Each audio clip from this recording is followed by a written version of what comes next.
المشاهدون الأفاضل، طيب الله أوقاتكم أينما كنتم بكل خير. أحييكم وأقدم نشرة أخبار المساء والمستهل بالعناوين.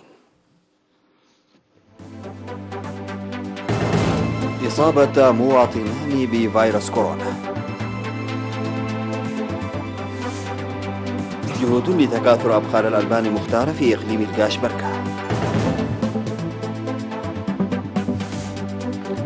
السدود في شمال البحر الأحمر تسهم في التنمية المروية. اجتماع لوزيري خارجية أرمينيا وأذربيجان في جنيف.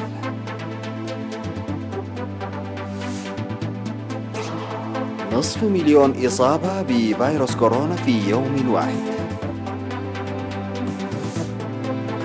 وزلزال بقوة 6.6 درجات في بحر إيجا يهز تركيا واليونان. السلام عليكم ورحمة الله. أعلنت وزارة الصحة بأن الفحوصات المخبرية التي أجريت اليوم 30 من أكتوبر بإقليمي القاش بركة وعنسبة أظهرت إصابة مواطنين اثنين بفيروس كورونا، وكان المواطنان القادمان من إثيوبيا والسودان في الأسابيع الماضية في مراكز العزل بأنتوري في إقليم القاش بركة وحمل مالو في إقليم عنسبة. في غضون ذلك شفي 7 مواطنين من مرض كورونا بعد تلقيهم الرعاية الصحية في مستشفيات إقليم القاش بركة. بهذا بلغت عدد الإصابات بفيروس كورونا في البلاد حتى اليوم 463، شفي منها 412، ولا يزال 51 مريضا يتلقون الرعاية الصحية في المستشفيات. وزارة الصحة 30 من أكتوبر 2020. أعلن مكتب وزارة الزراعة في إقليم القاش بركة إن الجهود الجارية لتنمية أبقار الألبان التي تتحمل الأمراض والجفاف بهدف رفع إنتاج الألبان واللحوم تحقق نتائج مرضية. وأوضح مسؤول تنمية اللحوم والألبان في المكتب السيد جلس جهير زرق سلاسي إن البرنامج بدأ ب 240 بقرة من نوع حميرية و20 بقرة جاموس عام 2009 وزعت في 10 مديريات، وتكاثر عدد الأبقار حاليا إلى 1100 بقرة. وأشار إلى النمو الجيد للأبقار التي وزعت للمربين في مديريات هيكوتا وتساني وأغردات، لكن التكاثر لم يكن جيدا في المديريات الأخرى، موضحا بأن هذه الأبقار التي إلى كونها تتحمل الأمراض وتتلائم مع المناخ وتنتج كمية كبيرة من الألبان تعتبر مميزة لولادتها سنويا. وذكر خبير تنمية الألبان السيد يوهنس جبراي أن 35 بقرة وزعت مع بدء البرنامج تكاثرت إلى حوالي 300 بقرة، واستفاد من البرنامج 104 من المزارعين. وأوضح مربو الأبقار في هيكوتا أن الأبقار التي حصلوا عليها تتلائم مع منطقتهم وتنتج كمية جيدة من الألبان ويقومون برعايتها جيدا. أفادت إدارة إقليم شمال البحر الأحمر أن السدود المشيدة في مختلف مناطق الإقليم تسهم في توسيع التنمية المروية ورفع الإنتاج الزراعي كما ونوعا. وتشيد 3 سدود في مديرية أفعبت، ويشيد سد في وقريت بمديرية نقفة، و5 سدود في مديرية جندع للدفع بالتنمية المروية. وقالت حاكم إقليم شمال البحر الأحمر السيدة أسمرة أبرهة لدى تفقدها السدود الحفائر التي تشيد في مديرية أفعبت والمجرى التحويلي الذي يشيد في ضاحيتي قبقب وقدرين لتنمية 100 هكتار من الأراضي، إن هذه البنى التحتية المشيدة ستسهم كثيرا في توفير مياه الشرب والسقي، وعلى المزارعين الاستفادة الجيدة منها ومن موارد مناطقهم. وأوضح عضو مكتب وزارة الزراعة في مديرية أفعبت السيد كفلاير الزني أن العمل الجاد جار لتوسيع تنمية الخضر والفاكهة بتقديم المعلومات الوافية للمزارعين بشأن البنى التحتية المشيدة وتقديم الإرشادات الزراعية اللازمة. وأوضحت حاكم الإقليم السيدة أسمرة أبرهة عن وضع الخطط للتوسع في حماية التربة وحفظ المياه، داعية لبناء الحواجز للحماية من الطمي في السدود المشيدة والتي قيد التشييد.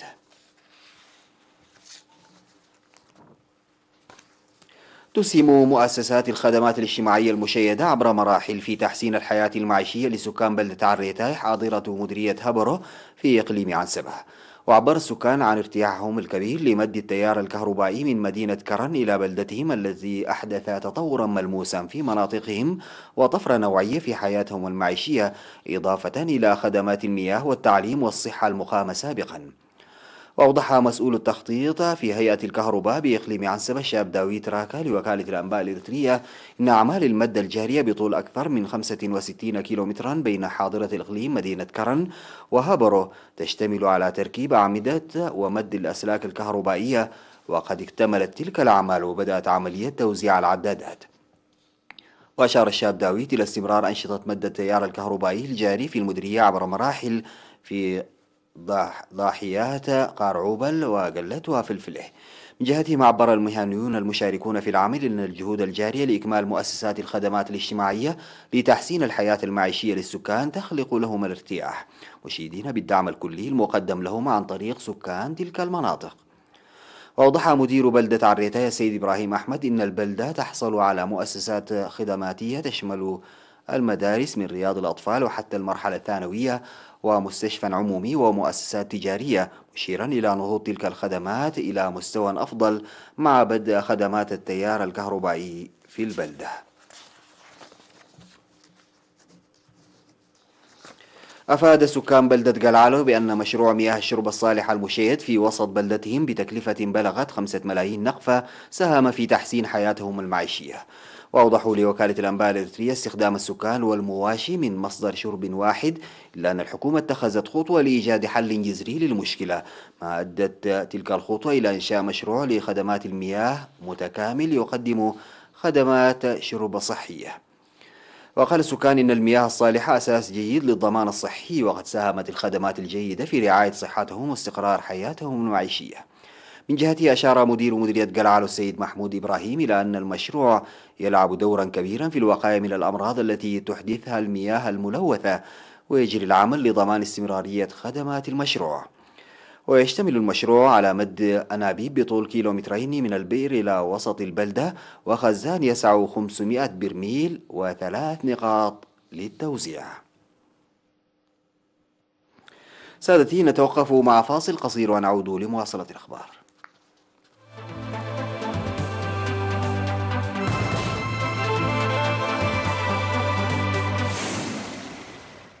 وصل وزيرا خارجية أرمينيا وأذربيجان إلى جنيف لإجراء محادثات لإنهاء الصراع حول ناغورنو كاراباخ، حيث أودى القتال الدائر منذ أكثر من شهر بحياة المئات.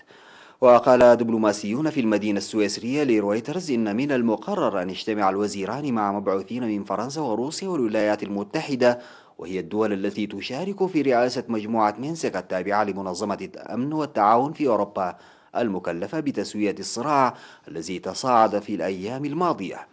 وقال الرئيس الروسي فلاديمير بوتين إن تركيا التي طالبت بدور أكبر يجب أن تكون ضمن الدول المشاركة في المحادثات الرامية لوقف القتال. واستمر قتال متقطع، وقالت وزارة الدفاع الأذربيجانية إن مواقع عسكرية وتجمعات سكنية في مناطق أغديري وخوجاوند وغوبادلي تعرضت للقصف خلال الليل. في غضون ذلك قال أريهيكا هاروتيونيان رئيس إقليم ناغورني كاروباخ إن القوات الأذربيجانية تقف على بعد كيلومترات قليلة من مدينة شوشة الاستراتيجية. وتتواصل الاشتباكات في هذا الإقليم منذ نهاية سبتمبر بين أذربيجان والانفصاليين الأرمن. نصف مليون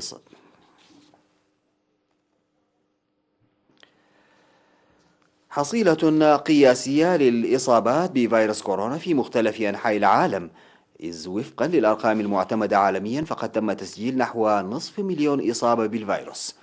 ووفقا للتقارير ارتفعت الإصابات العالمية بفيروس كورونا بأكثر من نصف مليون حالة في يوم واحد، في زيادة قياسية يومية مع استمرار تسجيل قفزات يومية في أنحاء دول نصف الكرة الأرضية الشمالي. وزادت الإصابات اليومية العالمية بالفيروس المسبب لوباء كوفيد-19 حوالي 25% خلال أقل من أسبوعين، حيث شهد العالم تسجيل 400 ألف إصابة يوميا للمرة الأولى. وأعلنت معظم البلدان الغربية وأجزاء من أمريكا اللاتينية تسجيل زيادات قياسية يومية في عدد الحالات خلال الأسابيع القليلة الماضية. اتفق ممثلو الجيشين الصيني والأمريكي على عقد اجتماع عبر الفيديو منتصف نوفمبر المقبل لبحث قضايا تتعلق بالأمن البحري والمساعدات الإنسانية. وقال المتحدث باسم وزارة الدفاع الوطني الصينية وو تشيان في تصريح خلال المؤتمر الشهري إنه بناء على اتفاق بين الجيشين الصيني والأمريكي سيعقد الجانبان اجتماعا بالفيديو.